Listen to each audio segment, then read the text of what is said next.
bareng satu kamar. Satu kamar lah. Satu kamar. Dari rumah sakit juga kan ada sekamar.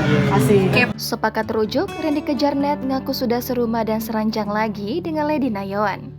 Usaha Randy Kejarnet untuk rujuk dengan Lady Nayawan berbuah manis. Kini, Lady Nayawan menerima permohonan damai dari Randy dan sepakat rujuk.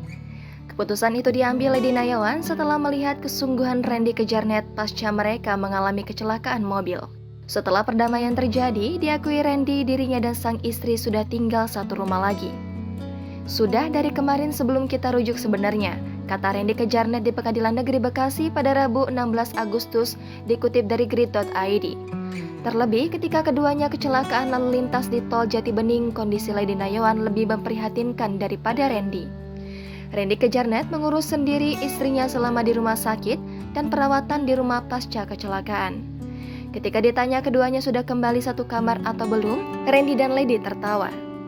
Randy mengatakan jika keduanya sudah tidur dalam satu ranjang yang sama.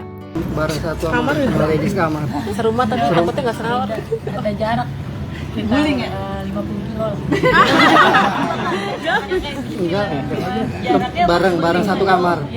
Satu kamar lah. Satu kamar. Dari rumah sakit juga kan ada sekamar. Asik. Adapun Randy Kejarnet mencium pipi istrinya Lady Nayawan setelah mediasinya berhasil dan batal bercerai.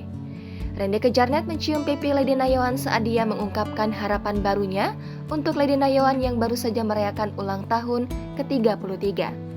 Di sela-sela ucapannya, Randy Kejarnet sembari mengungkapkan janji untuk terus membahagiakan istrinya. Lady Nayawan pun menebar senyuman ketika ciuman dari Randy Kejarnet mendarat di pipinya. Dengan keputusan rujuk, Lady Nayawan mengaku merasa damai di dalam hatinya. Terus cepat sembuh, makin sayang sama keluarga, makin banyak berkahnya, rezekinya, pokoknya semuanya makin meningkat, terus bahagia. Aku juga bakal berusaha bahagian kamu. Amin, jadi orang yang lebih baik. Semakin baik, semakin semuanya pokoknya. Amin.